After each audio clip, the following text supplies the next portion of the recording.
Bienvenidos a nuestra segunda clase del curso de maltrato infantil. En esta ocasión y en nuestra clase número 2 vamos a estar trabajando lo que es la entrevista a padres o tutores. Este formato de entrevista que te comparto a continuación no solo podrás utilizarlo en casos de maltrato infantil, sino en diferentes situaciones que puedas trabajar con menores. Al formato que te voy a compartir y que podrás descargar desde el aula, lo vas a encontrar diseñado para que puedas modificarlo y cambiarlo a tus necesidades. Esta entrevista, ten en cuenta, como hemos hablado anteriormente, uno de los aspectos a evaluar en la parte de maltrato infantil van a ser los cuidadores o tutores o también conocidos como los padres. Sin embargo, hay que tener en cuenta, en algunas ocasiones los tutores puede que sea un vecino, un familiar, un conocido, un amigo de los padres que ejerzan este rol. Muchas veces el tener esta información nos va a servir para nosotros en el caso puntual de la clase de hoy para poder abordar si el niño está sufriendo de maltrato o no. Hay que aclarar que en algunas comunidades o algunas familias puede que algunos actos sean totalmente naturales, pero para otros esos actos pueden ser considerados como aspectos de maltrato. Entonces vamos a compartir, voy a compartirte el formato, voy a mostrarte lo que puedes utilizar en cada uno de los aspectos y qué desea evaluar cada una de las preguntas. Hay que recordar que una entrevista previa podemos manejar diferentes formatos. Una entrevista no estructurada, estructurada y semiestructurada. Este formato cabe la posibilidad que lo puedas adaptar para una entrevista semiestructurada o una entrevista estructurada según lo llegues a necesitar en cada situación. A continuación, vamos a hablar, por ejemplo, del nombre del niño, vamos a hablar de, por ejemplo, la fecha de nacimiento, vamos a hablar del nombre del padre y la edad, datos que se dan claves para poder identificar la edad de la persona.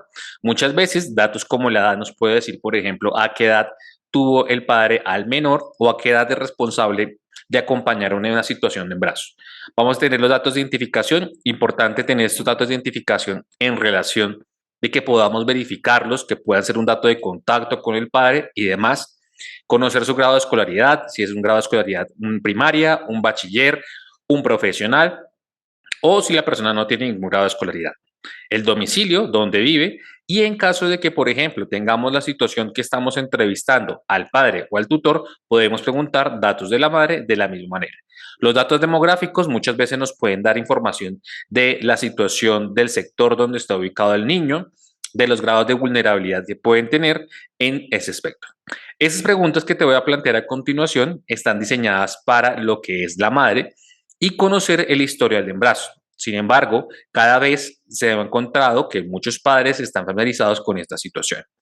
Vamos a ver o preguntar el lugar que ocupa el embarazo, es decir, qué niño va a ser el primero, el segundo, el tercero o demás.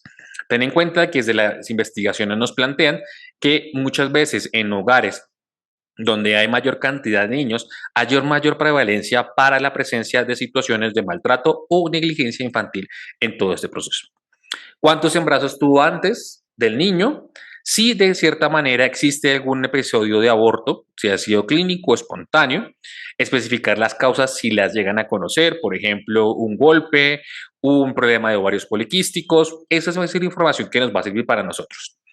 En caso de hablar de una mamá inmadura, por ejemplo, si presentaba un riesgo obstétrico para la atención del niño, hay que tener en cuenta, por ejemplo, que esta parte, muchas veces por la edad, sean los dos extremos, personas muy jóvenes o personas muy mayores también pueden estar en riesgo de pérdida de embarazo. Si había un deseo por obtenerlo, si de cierta manera había un tema de preferencia por un niño o una niña, muchas veces vamos a darnos cuenta que a veces la preferencia puede llegar a relacionarnos en ese aspecto. ¿A qué tiempo le detectaron el embarazo? Si fue al primer mes, segundo mes o cuando se entera la persona de todo este proceso. Si asiste a consultas para atender su embarazo, vamos a tenerlo en cuenta en esa primera parte. Vamos a tener en cuenta muchas veces si especificó o tuvo que ir a una consulta especializada, qué problemas tuvo en el embarazo, si por ejemplo hubo enfermedades virales como puede ser la rubiola, varicela o temas más de orden propios de la madre, como puede ser infección de los riñones, hipertensión, hipotensión, anemia, si requiere una transferencia, o cómo fue el periodo del primer trimestre del embarazo, si necesitó medicamentos o demás. Esta parte, dependiendo del sector donde estés ubicado en relación al trabajo con menores, pues vamos a darnos cuenta que podemos profundizar más o profundizaremos menos. En algunas ocasiones podemos encontrar madres y niños que vienen de un hogar maltratador, pero la madre nos puede dar toda esta información y nos puede también dar aspectos de cómo el niño puede presentar alguna situación especial o si requiere algún cuidado especial debido a los periodos de embarazo que tuvo la madre o sus cuidados en mismo. Dentro de ello vamos a revisar si, por ejemplo, tuvo caídas en el embarazo, si asistió el medicamento, si asistió el médico, disculpen, qué tratamiento le indicaron, por ejemplo, si estuvo expuesta a rayos X, por ejemplo, si hubo un acompañamiento del esposo, bien, si padecieron alguna enfermedad, en nuestros casos, por ejemplo, podemos hablar ya si hubo una secuela de la pandemia.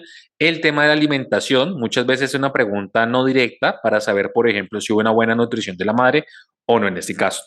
Si, por ejemplo, la madre presenta algún episodio de psicopatología, por ejemplo, si necesita algún medicamento, un ansiolítico, un antidepresivo, un antipsicótico o demás en este caso.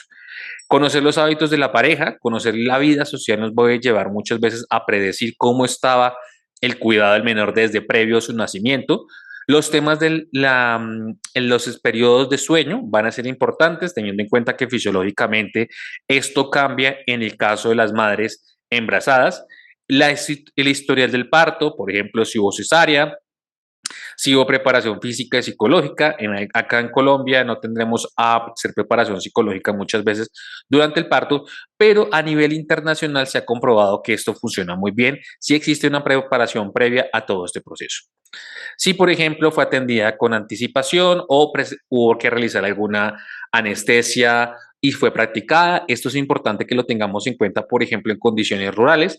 En muchas veces situaciones rurales en Colombia o en Latinoamérica de manera general no alcanzan a llegar a el hospital o la clínica o el puesto de salud y tienen que hacerlo o recurrir a las parteras dentro de una comunidad. El nacimiento, cómo fue el nacimiento por parte del niño, si por ejemplo fue cefálico, es decir, de cabeza, si fue a través podálico, pelviano, si presentamos lloro al nacer, bien, si necesitó nalgas o oxígeno en este caso para poder respirar, la escala Apgar cómo presentaban y su etapa neonatal. Vamos a definir la etapa neonatal como los primeros 15 días, si por ejemplo presentaba ictericia o demás. Recuerda, estas preguntas, sobre todo en primera infancia, nos pueden ayudar a nosotros a ubicar si el niño presenta alguna condición específica, si fue una condición orgánica o si de cierta manera puede que alguna condición dada por descuido de la madre llegue a afectar en todo este proceso. Vamos a revisar la lactancia, bien. Vamos a revisar, por ejemplo, si existieron algunos reflejos, por ejemplo, el de succión, si, por ejemplo, hasta qué edad chupó dedo o succionó el dedo, y vamos a profundizar en el desarrollo psicomotor. Cabe agregar un dato importante y es cuando se presentan situaciones de maltrato infantil, sobre todo en las edades de 0 a 2 años, vamos a darnos cuenta que existe un retardo psicomotor que va a afectar más adelante, por ejemplo, temas como la marcha, temas, por ejemplo, de la socialización y el acercamiento a otras personas, pueden afectarse lo que es, por ejemplo, el tema del lenguaje, como el parafraseo, el balbuceo o demás, la mímica, por ejemplo, pueden haberse afectadas en ese caso. Y este apartado, donde vas diferentes tipos de preguntas, te invito a que hagas pausa al video, vas a darte cuenta que esto puede llegar a afectar directamente a los niños en todo este proceso. Por ejemplo, si existe un tema de enfermedades por parte de, eh, del niño, en este caso que estamos buscando información no directa con él, la lateralidad, control de esfínteres, autonomía. Ten en cuenta que la autonomía, cuando existe un desarrollo adecuado, empieza a presentarse desde los 2 años. Y acá podemos preguntar aspectos del día a día. Si el niño puede colocarse los zapatos, si, por ejemplo, existe orden, si el niño acata mandados, si el niño reconoce, por ejemplo, el concepto de peligro o temas en este sentido. Vamos a hablar también de los grados de escolaridad.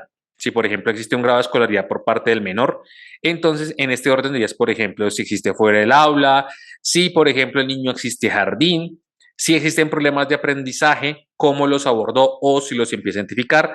No vamos a castigar, por ejemplo, en el caso de que un padre o una madre o un cuidador no sepa identificarlos. Sin embargo, esta información nos va a ayudar a nosotros a identificar, por ejemplo, si hay conductas de maltrato infantil o si existen situaciones de negligencia por parte del padre o el cuidador. Vamos a evaluar también el tema del sueño, por ejemplo, el tema del sueño en este caso, cómo se presenta, si el niño se encuentra en un ambiente tranquilo o si el sueño debido a las peleas le presenta problemas como pesadillas, temores nocturnos, con quién duerme el niño, si llega a dormir bien. Recordemos algo importante, que muchas veces hay determinadas edades donde los niños ya deben estar solos, ya deben dormir solos en esta parte, pero vamos a darnos cuenta que en otros contextos los niños de por sí pues no hacen este dicho comportamiento. La conducta frente al menor, es decir, en la parte social, si el niño desarrolla amigos, esto ya también lo vas a ajustar en relación al niño y la edad que el niño presente, es decir, si es un niño de 2 años, 4 años, 6 años, o ya estamos hablando de un adolescente. Vamos a tener en cuenta, por ejemplo, la vivienda, las condiciones de vivienda, como hemos hablado, también puede jugar un papel importante y no, aunque parezca un aspecto que no es tan relacionado muchas veces con aspectos de la psicología o áreas afines, otras carreras, por ejemplo, como puede ser trabajo social, ámbitos como los abogados, también tienen en cuenta esas situaciones y recordemos que muchas veces la vivienda es uno de los derechos y obligaciones que deben tener los cuidadores frente al menor. Es decir, el menor o el niño en este caso debe tener una vivienda digna, debe tener su espacio, debe tener su habitación y debe tener unos servicios necesarios. Muchas veces esas condiciones que parecen muy básicas nos van a dar información valiosa para poder entender cómo son las situaciones sociales, en qué lugar está viviendo, si el niño está en peligro, alguna situación, si el niño, por ejemplo, está viviendo alguna situación de negligencia o si el niño de por sí tiene unas condiciones no cubiertas. Bien, hemos llegado al final de nuestra segunda clase. No olvides que todas las preguntas estaré desde el foro de la semana para poder apoyarte o también en nuestra caja de comentarios. Nos veremos en una próxima ocasión. Hasta pronto.